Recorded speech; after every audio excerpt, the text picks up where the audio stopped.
안녕하세요, 구독자 여러분. 사연을 읽어드리는 필립입니다. 오늘의 사연 시작할게요. 안녕하세요. 저는 2년 전 남편과 이혼한 30대 여자입니다. 제 주위에 이혼한 친구가 없어 제 이야기를 터놓고 말해본 적이 없답니다. 그래서 이렇게 익명으로나마 속 시원하게 이야기를 전해볼까 해요. 용기 내어 쓰는 것이니 꼭 끝까지 들어주시고 응원의 글을 남겨주시면 좋겠네요. 저는 부유한 집에서 나고 자랐습니다. 할아버지가 자수성가하셔서 아버지께 재산을 물려주셨고, 아빠는 그 재산으로 종합병원을 설립하셔서 저와 동생이 하고 싶은 거 다 할 수 있도록 지원해 주셔서 잘 컸답니다. 제가 대학을 졸업하고 아빠는 병원 경영을 해보라고 하셨는데, 저는 제 힘으로 성공하고 싶어 일을 거절하고 대기업에 취직해 바쁜 나날들을 보내며 끝없이 자기 개발을 했답니다. 영어 회화는 물론 토익 점수까지 더 올리고 자격증 공부도 틈틈이 해서 대리 진급을 쉽게 하게 되었죠. 저는 회사에서 홍보 관리를 하고 있었기 때문에 회사 밖으로 나가 일하는 날들이 덜어 있었습니다. 그중 해외에서 오는 바이어들을 모시고 식사 대접을 하는 일도 있었는데 주로 호텔로 가서 셰프의 요리를 대접했어요. 그러다 고정적으로 다니게 된 호텔이 있었는데 거기 요리가 바이어들의 입에 잘 맞아서 항상 그리로 갔습니다. 그러다 보니 그곳의 호텔 요리사들과 친분이 생겼어요. 그중 젊은 셰프 한 사람과 자주 연락을 하고 지냈는데요. 그분께 예약은 물론 바이어가 원하는 음식이 뭔지 미리 귀뜸해서 제가 편하게 찾아갈 수 있었답니다. 원래는 그렇게까지 서비스를 받을 수 없는데 말이죠. 어쨌든 그분과 호텔 식당에서 만나면 인사와 안부를 나누는 게 전부였는데 어느 날 셰프님이 늦은 밤 카톡을 보내셨더라고요. 술을 잔뜩 드셨는지 오타가 굉장히 많았는데 내용은 저를 좋아하고 있다는 말이었습니다. 전 술 먹고 실수한 거라 생각하고 답장을 보내지 않았어요. 그리고 이튿날 멀쩡한 정신으로 전화를 걸어왔답니다. 예지씨, 어제 제 문자 보시고 당황하셨죠? 죄송해요. 아니에요. 그럴 수도 있죠. 셰프님 좋아하는 여자랑 헷갈리셨나봐요. 아닌데요? 좋아하는 사람한테 맞게 메시지 보낸 겁니다. 순간 당황한 저는 침묵했고 셰프는 진심이라고 전하며 만나서 이야기 좀 할 수 없느냐고 했어요. 그동안 외국 바이어들에게 접대를 잘하게 해준 감사함은 있지만 이성적으로 느낀 적은 단 한 번도 없어서 조금 꺼려졌어요. 그런데 피하려고 하자니 셰프님이 일하는 호텔만큼 잘해주는 곳이 없어서 고민 끝에 만나서 정중하게 거절하기로 마음먹었답니다. 그날 저녁 퇴근 후 셰프님과 조용한 카페에서 만나게 되었어요. 어색함이 감돌아 빨리 벗어나고 싶은 심정이었네요. 예지씨, 저 오랫동안 예지씨를 좋아해왔어요. 지금 만나는 분 없다고 하셨죠? 그럼 저에게 기회를 주세요. 셰프님, 아니 진욱씨, 저는 진욱씨를 일적으로 만나는 동료 정도로 생각하고 있어요. 다른 감정은 없다고요. 정말 죄송하지만 진욱씨 마음을 받아들일 수가 없습니다. 제가 싫으신 건가요? 그게 아니면 딱 3번만 만나주세요. 그래도 마음에 들지 않으면 저도 포기하겠습니다. 예지씨가 거절해도 곤란하지 않게 저희 호텔 바이어들을 계속 모셔와도 좋습니다. 절대 티내지 않을게요. 그러니 제 부탁을 들어주세요. 딱 3번입니다. 그의 부탁의 말을 들으니 마음이 혼잡해졌어요. 정말 좋은 분이라 계속 인연을 이어가고는 싶은데 남자 대 여자로 만나자니 부담스러웠습니다. 헌데 저를 진심으로 좋아하고 있다며 애절하게 부탁하니 진욱씨 말대로 3번의 데이트를 해보기로 결정했어요. 처음 데이트는 등산이었어요. 저는 29년을 살면서 남자와 산을 타는 건 처음이었습니다. 저는 가쁜 숨을 내쉬며 정상까지 기어가듯 올라갔고 진욱씨는 아주 가볍게 올라갔죠. 그리고 산에서 내려올 때는 다리가 너무 후들거려서 진욱씨의 팔을 잡고 내려와야 했어요. 아마 등산을 처음 하신 분들은 제 상황을 아실 거예요. 여하튼 저희는 무사히 등산로 입구까지 내려왔고 진욱씨의 차를 타고 저희 집 앞으로 갔습니다. 오늘 힘드셨죠? 다음 2번째 데이트는 편안한 걸로 합시다. 잘 들어가요.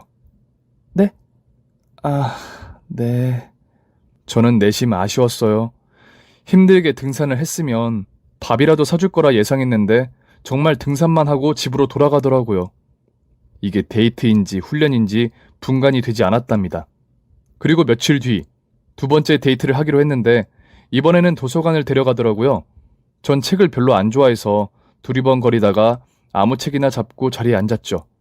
진욱 씨는 제 맞은편에 앉아 한마디의 말도 하지 않고 5시간만 책만 읽었답니다. 그게 두 번째 데이트였죠. 마지막 세 번째 데이트는 진욱 씨 집에서 하는 집 데이트였어요.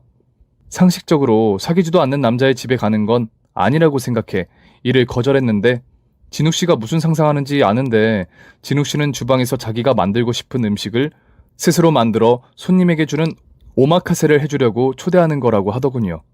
저는 그 말을 믿었고 이상한 짓을 할 사람이 아니란 걸 알아서 결국 그의 집 안으로 들어갔답니다. 집은 좁긴 했지만 꽤 잘 꾸미고 살더라고요. 청소도 깨끗이 해놓았고 정리정돈도 저보다 훨씬 낫더군요. 어쨌든 저는 식탁에 앉았고 진욱 씨는 음식 재료를 꺼내 조리하기 시작했습니다. 그리고 한 번도 먹어본 적 없는 메뉴를 뚝딱 만들어냈어요. 어머, 이거 뭐예요? 초밥 위에 올려진 게 회가 아니네요? 네, 양고기예요. 이건 제가 즐겨 먹는 건데 안 어울리는 것 같은데 꽤 먹을만 하더라고요. 그런데 진욱 씨 말처럼 양고기 초밥은 기가 막히게 맛있었어요. 냄새도 하나도 안 나고 음식이 입안에서 춤을 출 정도였죠. 이어지는 음식들은 한식, 양식이었고 마지막에는 진욱 씨만의 파스타를 만들어 주었답니다. 그리고 전 그 파스타를 맛보는 순간 지금껏 먹어왔던 파스타는 아무것도 아니라는 걸 깨달았어요. 와, 이거 대박인데요? 도대체 뭐가 들어간 거예요? 이거 호텔 메뉴에 넣어도 될 것 같은데 왜 안 넣었어요? 아, 이건 나중에 호텔 그만두고 혼자 가게를 차릴 때 쓸 메뉴예요. 제 목표가 파스타집 차리는 거라서요. 아, 그러시구나. 그럼 언제쯤 호텔을 그만두시는 거예요? 앞으로는 셰프님 찬스 못 쓰겠네요. 예약이랑 음식이랑 여러모로 잘해주셨는데. 걱정 마세요. 결혼하기 전까지는 호텔에서 일할 겁니다. 우리가 언제쯤 결혼할지 모르지만요. 은근슬쩍 저에게 멘트를 날리는데 미소로 받아주었어요. 그리고 말했죠. 제가 진욱 씨랑 결혼할 거라 생각해요? 무슨 자신감이죠? 장난입니다. 아니, 저의 희망사항이죠. 어쨌든 결혼 전까지는 돈을 모아야죠. 요즘 집값이 장난 아니잖아요. 저는 대충 고개를 끄덕이고 말았고 파스타에 국물까지 다 먹고 나서야 마지막 데이트를 마치게 되었어요. 진욱 씨는 하고 싶은 데이트를 다 했다며 저에게 고마웠다고 말했고 거절해도 괜찮으니 아무렇지 않게 비즈니스 관계를 이어가자고 하더군요. 그런데 제 생각은 달라졌습니다. 그동안 만나왔던 남자들과 확연히 다른 데이트를 하고 나니 진욱 씨가 특별하게 보였죠. 그래서 저는 용기 내어 네 번째 데이트는 언제 해요? 하고 제 마음을 돌려 말했고 진욱 씨는 밝은 미소를 보이며 제 손을 잡았습니다. 그렇게 연인이 된 저희는 3년 동안 뜨겁게 사랑했고 하루라도 만나지 않으면 온몸에 가시가 돋칠 정도로 서로에 대한 애정이 남달랐어요. 그래서 저희는 결혼을 결정했고 양가 부모님의 허락을 받자마자 혼인신고부터 하고 신혼집을 구하러 쏘다녔습니다. 그이가 평생 모아온 돈을 다 써도 서울에 집을 구하기는 역부족이어서 저희 집 도움으로 서울 변화가에 있는 신축 아파트를 계약하게 되었어요. 그리고 상견례를 무사히 치르고 성대한 결혼식을 올렸고 아름다운 하와이 신혼여행을 다녀왔습니다. 그리고 남편은 다시 호텔에서 일을 했어요. 저에게 결혼 후 파스타 가게를 열겠다고 했는데 준비조차 하지 않더라고요. 그래서 물었죠. 여보, 당신 결혼하면 호텔 그만두고 개인 식당을 열겠다고 했잖아. 당신이 만들어준 파스타를 나만 맛보는 게 너무 아쉽다고. 아무래도 결혼하면서 그동안 모은 돈을 다 썼으니 생각이 바뀌었어. 대출을 받을까 했는데 내가 가장인데 가정은 책임져야 하잖아. 괜히 식당 차렸다가 망해버리면 어떡해. 난 당신에게 피해주고 싶지 않고 버림당하고 싶지도 않아. 피해 버림? 그게 다 무슨 소리야. 당신처럼 근면 성실하고 책임감 있게 일하는 사람이 망하긴 왜 망해. 그리고 돈은 나도 벌고 있고 우리 친정 부모님한테 부탁해도 되잖아. 사위도 자식인데 모른 척 하시겠어?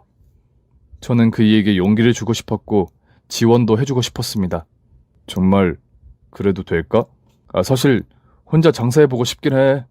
장인어른한테 부탁해볼까 생각은 해봤지만 결혼한 지 얼마나 됐다고 돈을 빌릴 수 있겠어. 나랑 같이 가서 물어보면 되지. 안 된다고 하시면 대출을 알아보면 되고 말이야. 당신의 파스타는 절대 망하지 않으니까 걱정 붙들어 매. 그렇게 비행기 띄워주듯 남편의 어깨에 힘을 넣어주었고 얼마 뒤 저희 부부는 친정으로 찾아갔습니다. 식사를 마치자마자 제가 먼저 운을 띄웠어요. 아빠, 이 사람 장사해보면 어떨까? 장사? 왜? 호텔 셰프 자리에서 잘리기라도 한 거야? 아니, 그럴 리가 있나. 이 사람 요리 실력 아시잖아. 다만 이 사람 능력을 발휘하면 호텔 셰프보다 더 큰 성공을 할 수 있을 것 같아. 안 그래, 여보? 제가 바통을 넘기자 남편이 말을 더듬으며 아빠한테 말하기 시작했습니다. 네, 그러니까 제가 호텔 메뉴에 올리지 않은 음식들이 몇 가지가 있어요. 파스타, 그라탕, 피자 등 저만의 레시피로 만들었는데 먹을 만한 것 같아요. 예지도 맛있다고 해줬고요. 아빠, 그냥 맛있는 정도가 아니야. 내 생에 그렇게 맛있는 파스타는 처음이었다니까? 그러지 말고 당신이 직접 만들어 드려봐. 그래 아빠한테 투자를 받지. 그제 아빠는 저희 속내를 알고 허허 웃으시며 남편에게 빨리 음식을 만들어 오라고 하셨어요. 당신의 혀를 행복하게 해준다면 당장 식당을 차려주겠다고 말씀하셨답니다. 이윽고 배가 부른 상태에서 파스타 시식을 하신 친정아빠는 감탄사를 자아내셨어요.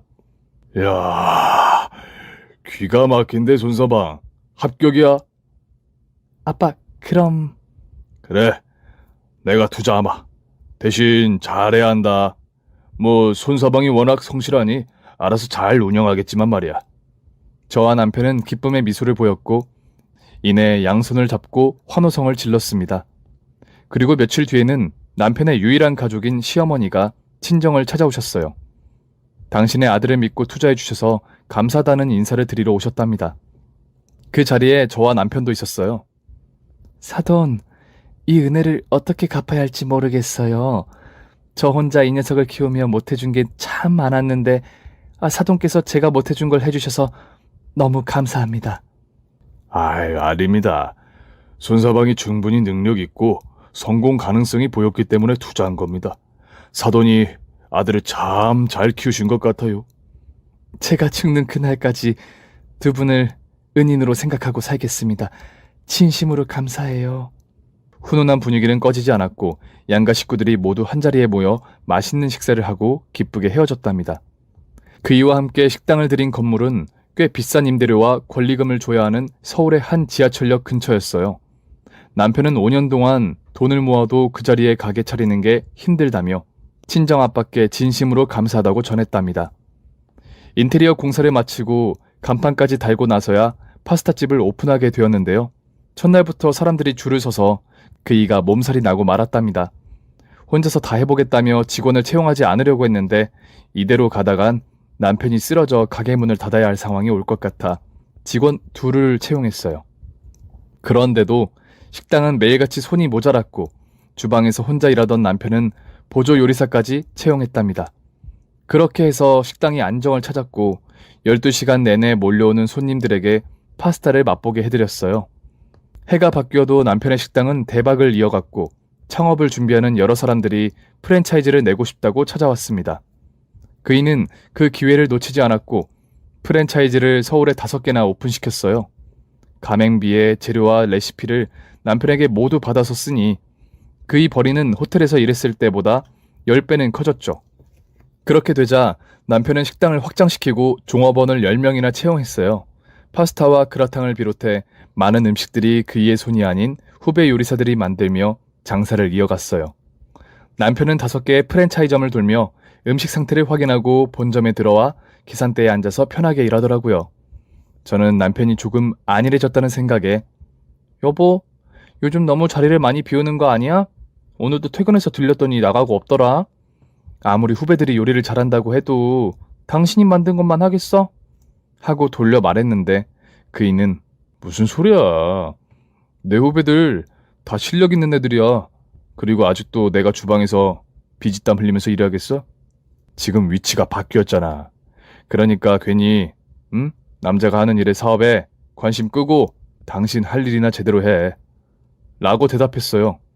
자리가 사람을 만든다는 말처럼 상황과 위치가 조금 달라지니 남편의 말투와 행동이 많이 변했더라고요.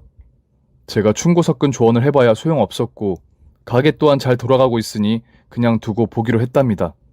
저도 회사 생활이 바쁘고 하니 괜히 남편 때문에 스트레스를 하나 더 얹어서 피곤해지는 게 싫었죠. 한편 시어머니도 처음과 많이 달라지셨는데 신혼집에 얼씬도 하지 않던 분이 남편의 가게가 성공하고 프랜차이점까지 여러 개가 생기자 전화 한 통 없이 저희 집을 찾아오셨습니다. 그리고 점잖은 모습은 온데간데 없었고 기고만장한 태도로 저에게 기강을 잡으려고 하셨어요. 아가, 넌 네 남편이 그렇게 돈을 많이 버는데 냉장고 안꼬라지가 이게 뭐니? 아휴, 소고기도 채워놓고 몸에 좋은 반찬들도 해놔야 될 거 아니야. 내 아들이 이런 김치 쪼가리랑 밖에서 사온 음식을 먹어야겠니? 어머님, 저도 회사 생활을 하고 있어서 살림할 시간이 충분치 않아요. 그리고 요즘은 반찬 가게에서 사다 먹는 사람들도 많고요. 그러자 시어머니는 원하는 대답을 듣지 못하셨는지 얼굴에 주름을 끼우며 인상을 팍 쓰셨습니다. 이게 시어머니가 말하는데 고분고분하지 않고 말대답하는 거 봐라. 너 지금 잘못한 게 없으니 나더러 입 다물라고 하는 거야? 그리고 내 아들이 저렇게 잘 나가는데 네가 회사 다닐 필요가 있겠니? 그러니까 푼돈 버는 짓 그만하고 남편 내조나 하거라. 하도 기가 막혀서 대답이 나오지 않았어요. 누가 들으면 제가 남편 덕 보고 사는 줄 알겠더라니까요. 저는 시어머니께 남편 식당을 차려준 게 친정 아빠라고 말하려던 걸 겨우 참았습니다. 그리고 직장은 절대 그만두지 않을 거라고 대답했고 살림을 좀 더 신경 쓰겠다고 했어요. 그렇게 말대꾸를 하지 않고 참고 넘어가니 시어머니는 더 기가 살아서 자주 신혼집에 찾아왔고 막말을 실컷 늘어지게 하고 돌아갔네요. 여하튼 몇 달이 지나는 동안 그이의 가게와 분점들은 여전히 장사가 잘 되었습니다. 남편의 말대로 자기가 알아서 잘하고 있는 것 같았죠. 제가 괜한 걱정을 했구나 싶더라고요. 저는 가끔 시어머니의 꾸중을 참으면 별 문제 없을 거라 생각했는데 얼마 뒤 회사에서 일하고 있던 중 제 동생이 남편을 길거리에서 본 것 같다는 카톡이 왔습니다. 언니, 아무래도 이걸 봐야 할 것 같아. 내가 수업 끝나고 친구들하고 밥 먹으러 가는 길에 형부를 봤어. 그런데 혼자가 아니라 다른 사람이랑 있더라고. 내가 뒤에서 몰래 동영상을 찍었는데 너무 놀라지 마. 저는 답장을 하지 않고 곧장 영상을 틀어봤습니다. 남편으로 보이는 남자 뒷모습과 긴 생머리의 여자가 다정히 손을 잡고 걷는 장면으로 시작되었어요. 그런데 그게 전부가 아니었습니다. 동생이 말한 다른 여자와 남편이 5분 정도 걷다가 모텔 입구로 들어가더라고요. 누가 봐도 바람 피우고 있다는 걸 한눈에 알 수 있었죠. 영상이 끝나자 저는 분노와 배신감이 몰려왔어요. 얼마나 화가 났던지 온몸이 떨려왔고 얼굴이 경직돼서 표정 관리가 제대로 되지 않았답니다. 그러니 회사에서 제대로 일을 할 리가 없었고 책상에 앉아 퇴근 시간만 기다리다가 회사를 나왔어요. 저는 집으로 들어가 그 일을 기다렸고 한참 뒤인 늦은 밤에 남편이 현관문을 열고 들어왔네요. 소파에 있던 리모컨을 남편에게 던지며 말했어요. 누구랑 있다가 이제 온 거야? 뭐야, 당신 왜 그래? 일로 와서 이걸 봐봐. 당신이 여자랑 모텔 가는 영상이야. 그동안 식당에 붙어있지 않고 싸돌아다니더니 그게 다 바람 피우려고 헛짓거리 하는 거였지? 남편은 동생이 보내준 영상을 보더니 아무런 변명을 하지 못했습니다. 증거가 빼박이었으니 그럴 만도 했죠. 내가 가게 차려주고 밀어줬더니 은혜를 이런 식으로 갚아? 그러고도 사람이야? 가게 차려준 건 고맙게 생각해. 그런데 그 이상으로 성공한 건 내가 잘해서잖아. 그러니까 은혜니 뭐니 그딴 소리 하지 마. 안 그래도 장인어른한테 받은 투자금 이자까지 쳐서 돌려드린다고 했다고. 뭐야? 지금 잘못했다고 무릎 꿇고 빌어도 시원찮을 판에 돈 갚으면 그만이라는 소리를 하는 거야? 제 말에 남편은 하품을 하더군요. 정말 기가 막혔습니다. 그의 입에서 나오는 말은 가관이었습니다. 아, 됐어. 이혼하면 되잖아. 그동안 당신이 돈 좀 있다고 눈치 주는 거 질렸는데 차라리 잘 됐네. 내가 바람을 피운 건 당신한테도 잘못이 있는 거야. 알아들어? 툭하면 장인어른이 차려준 가게가 어쩌고 저쩌고 하던 소리는 물론이고 집에 와서 쉬려고 하면 가사일은 분담해야 한다면서 남편 손에 음식물 쓰레기나 쥐어주는 거 정말 짜증난다고. 마치 말단 요리사로 일하던 시절처럼 느껴졌단 말이야. 뭐? 겨우 그런 이유로 바람을 폈다고? 잔소리 좀 했다고 바람 피우면 세상 남자들 모두 바람 피우겠네? 내 말이 틀려? 아, 지겨워. 그 찢어지는 목소리 진짜 듣기 싫다. 어? 여자가 사근사근한 맛이 있어야지. 이건 뭐 한 마리 늑대랑 사는 기분이라니까? 긴 말 하지 말자. 어? 당신도 내가 바람 피운 걸 용서 못하겠지. 그러니까 이쯤에서 이혼하자. 위자료 얼마든지 줄게. 장인어른한테 빌렸던 투자금도 다 돌려주면 되잖아. 방귀 낀 놈이 성낸다더니 제 남편은 고개를 빳빳이 들고 자기 잘못은 하나도 없고 제가 뭐든 원흉이라며 막말을 쏟아냈습니다. 그의 태도에 저는 당장 이혼하기로 마음먹었고 소송으로 갈까 했는데 원하는 만큼 보상해주겠다고 해서 더러운 꼴 안 보고 이혼 서류에 도장을 찍고 말았네요. 그리고 법원에 이혼 합의서를 제출하러 가는 날 제 동생이 따라왔습니다. 남편에게 하고 싶은 마지막 말이 있다면서 말이죠. 조제, 오랜만이다. 덕분에 이혼하게 됐어. 고마워. 형부, 아니 아저씨. 지금 장사 잘 된다고 아저씨 세상 같죠? 그런데 그런 날도 머지 않았어요. 금방 문 닫게 될 거예요. 두고 봐요. 동생은 흥분하며 남편에게 경고를 날렸습니다. 이에 남편은 콧방귀를 뀌고 무시하더군요. 또 몇 시간 뒤 시어머니한테 전화가 걸려왔어요. 저는 혹시라도 미안하다는 사과를 할까 생각했지만 역시나 전 남편과 똑같은 종자였습니다. 예, 너는 네가 못나서 남편이 바람 피운 걸 인정 못하고 이혼을 한 거니? 남자들이 바람 피우는 건 90%가 마누라 잘못이야. 얼마나 내 아들을 힘들게 했으면 그 착한 애가 바람을 피웠겠어. 여하튼 너랑은 이제 볼 일 없으니 그런 줄 알아라. 저는 반박하려고 입을 열었는데 이미 전화는 끊어져 버렸습니다. 정말 환상의 모자더라고요. 그렇게 오만 정이 떨어진 남편과 이혼하고 저는 동생과 함께 살게 되었어요. 동생은 대학을 졸업하고 전공을 살려 대기업에 들어가 식품 개발을 했답니다. 나이도 어린 동생이 빠르게 취직해 밥벌이를 하니 매우 기특하더라고요. 저희 자매는 8살의 나이 차이가 나서 다퉈보기는커녕 서로를 의지하는 소울메이트 같았답니다. 1년 동안 동생 덕분에 전 남편의 기억이 희미해졌으니 정말 영혼의 단짝이었죠. 그런데 동생은 회사 생활을 접고 식당을 차리겠다고 전했습니다. 예은아, 회사를 겨우 1년 다니고 사업하겠다고? 너 사업이 얼마나 힘든지 알고 그런 결정을 하는 거야? 응, 이미 시장 조사는 끝났어. 아빠도 도와주시겠다고 하셨고 식품 개발팀에서 일해봤는데 아무래도 상사들 입맛에 맞추는 것에 불과하니 더 발전하지 못할 것 같더라고. 그래서 소비자들 입맛에 맞춘 음식을 개발해서 꿈을 펼칠 거야. 너도 참 대단하다. 나이도 어린 게 겁나는 것도 없니? 네가 장사를 하겠다고 해서 말리지는 않겠는데 뭘 팔지는 정한 거야? 아직 개발 중이야? 그렇게 묻자 동생은 상상도 못한 메뉴를 말했어요. 응, 파스타집을 내려고. 이미 레시피는 완성됐어. 뭐? 파스타? 예윤아, 나는 파스타에 파자만 들어도 구역질이나. 이혼한 그 인간 생각이 난다고. 왜 하고 많은 메뉴 중에 파스타를 고른 거야? 언니 잊었어? 내가 언니 이혼 서류 내려갈 때 따라간 거, 그때 그 자식한테 경고한 거 빈말 아니야. 진짜 쫄딱 망하게 해줄 거라고. 저는 그 이유 때문에 파스타를 골랐냐고 물었더니 동생은 꼭 그런 것만은 아니었고 시장 조사를 하다 보니 파스타가 제격일 거라고 확신했다네요. 결국 동생을 응원해 주었고 열심히 해서 성공과 복수 2마리 토끼를 잡아보라고 일러주었답니다. 2달 뒤 동생은 좋은 자리에 식당을 열게 되었고 그동안 비밀로 했던 파스타의 맛을 저와 가족들에게 보여주었습니다. 그런데 너무 맛있어서 놀랐어요. 처음엔 파래가 들어가 색깔이 비호감이라고 생각되고 비릴 줄 알았는데 새콤달콤과 짭조름한 맛이 뒤섞여 작품을 만들어냈더라고요. 예윤아, 어떻게 파스타에 파래를 넣을 생각을 했어?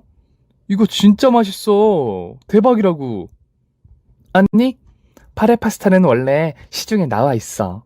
그런데 내가 재료를 조금 바꾸고 맛을 더 살려냈지. 물론 다른 재료는 비밀이야.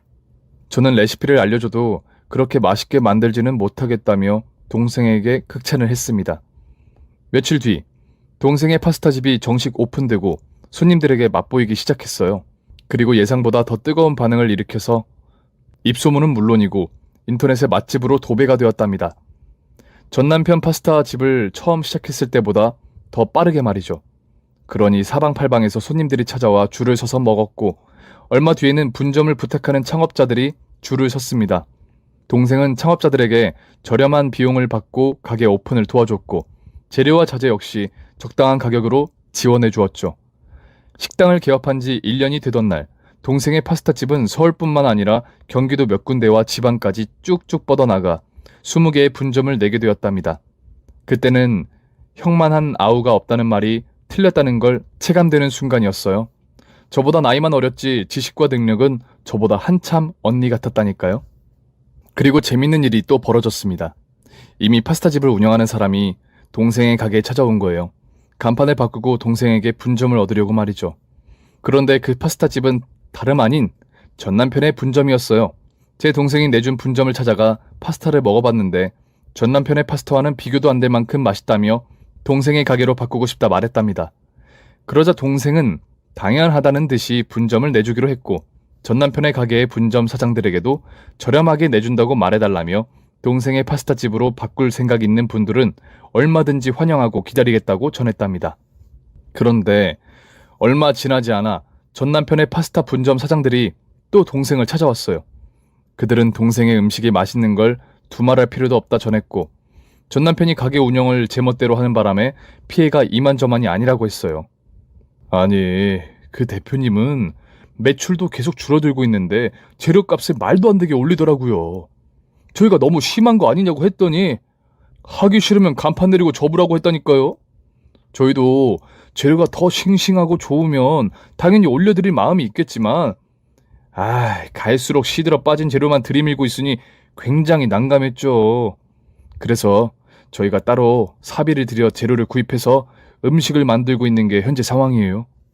역시나 전 남편은 돈맛을 보더니 가게 일은 뒷전이고 여자랑 시시덕거리며 살고 있는 게 분명해 보였습니다.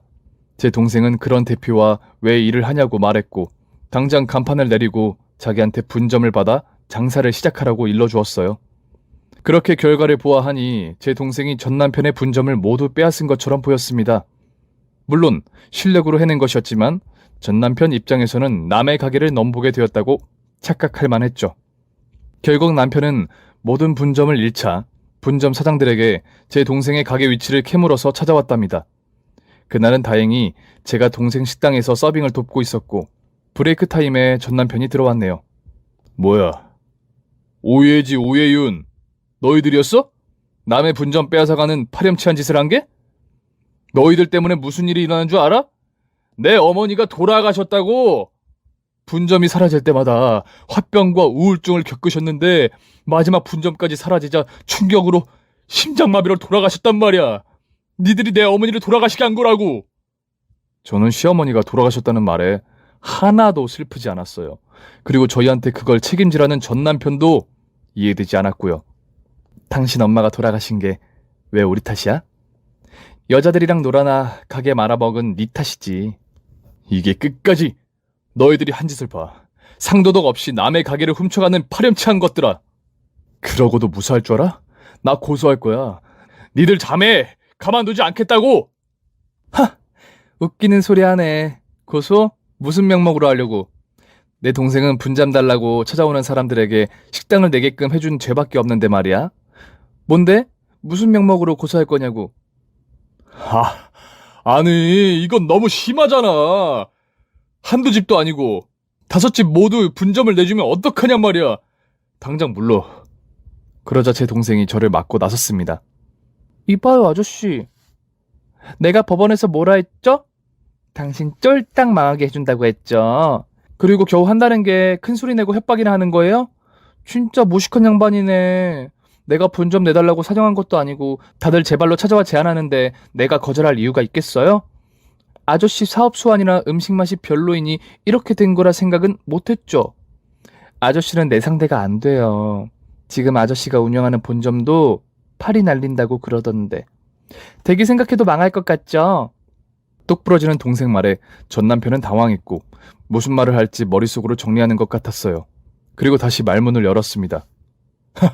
웃기는 소리 하네. 두고 봐. 누가 먼저 망하는지 똑똑히 보여줄 테니까. 나 호텔 셰프 출신인 거 잊었어? 조만간 내가 받은 수모를 돌려줄 테니 두고 보라고. 그렇게 전 남편은 저희 자매 앞에서 사라졌어요. 전혀 무섭지 않은 몇 마디 말을 남기고 말이죠. 동생은 이제 진짜 복수를 해줘야겠다고 판단했는지 친정 아빠를 찾아가 거액의 돈을 빌렸답니다. 저는 무슨 돈이 그리 많이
필요하냐고 물었더니 옆에서 구경이나 하고 있으라더군요. 무슨 속내인지 알아채지 못하겠더라고요. 그런데 한 달 뒤 동생이 아빠께 빌린 돈으로 전 남편의 가게가 있는 건물을 매입했습니다. 전 상상도 못한 일이었죠. 동생은 미리 전 남편의 가게 계약 만료일을 알고 있어 이전부터 벼르고 있었답니다. 정말 똑부러지다 못해 독하기까지 하더군요. 건물주가 된 동생은 전 남편을 쫓아내버렸고 그 자리에 자신의 파스타집을 하나 더 차렸습니다. 전 남편은 그동안 돈을 많이 벌긴 했는데 여자 만나는 데 써댔는지 재기하지 못했어요. 가게를 정리한 이후에 고시원에 들어가 지냈고 한 식당에 취직해 주방 일을 하게 되었답니다. 그런데 두어 달 뒤 모르는 번호로 문자가 왔는데 전 남편의 삼촌이라고 쓰여 있었죠. 내용은 충격적이었어요. 전 남편이 코로나로 사망했다는 부고 문자였답니다. 저도 사람인지라 너무 놀랐어요. 지난 날들이 파노라마처럼 지나가는데 다정했던 시절도 떠올랐어요. 하지만 장례식장에는 찾아가지 않았답니다. 이미 건널 수 없는 강을 건넌 사이였고 잘 가라고 인사조차 하고 싶지 않았으니까요. 그리고 얼마 뒤 저는 다니던 회사를 그만두고 동생이 전부터 권유했던 파스타집의 홍보를 담당하게 되었어요. 제가 홍보에는 일가견이 있었으니 동생에게 큰 도움을 주었답니다. 지금 제 목표 중 하나는 패밀리 레스토랑에 동생 메뉴를 런칭하는 것이에요. 그리고 해외 식당에도 동생의 작품이 널리 퍼지도록 하는 게 저의 꿈이랍니다. 물론 아직 시작 단계이지만 앞으로 잘 될 것 같은 느낌이에요. 사람은 변하지 않는다고 하는데 제가 겪은 전 남편은 참 많이도 변한 사람이네요. 아니면 본래의 모습이었을까요? 뭐 이미 이 세상 사람이 아닌데 어떻게 알겠어요. 어찌되었든 저의 사연은 이쯤에서 마무리할게요. 나중에 좋은 소식이 생기면 또다시 사연을 보내도록 하겠습니다. 그럼 안녕히 계세요. 구독과 좋아요 눌러주시면 다음 사연을 준비하는데 큰 힘이 됩니다. 그럼 저는 다음 사연으로 만나겠습니다. 오늘도 건강하시고 행복하세요.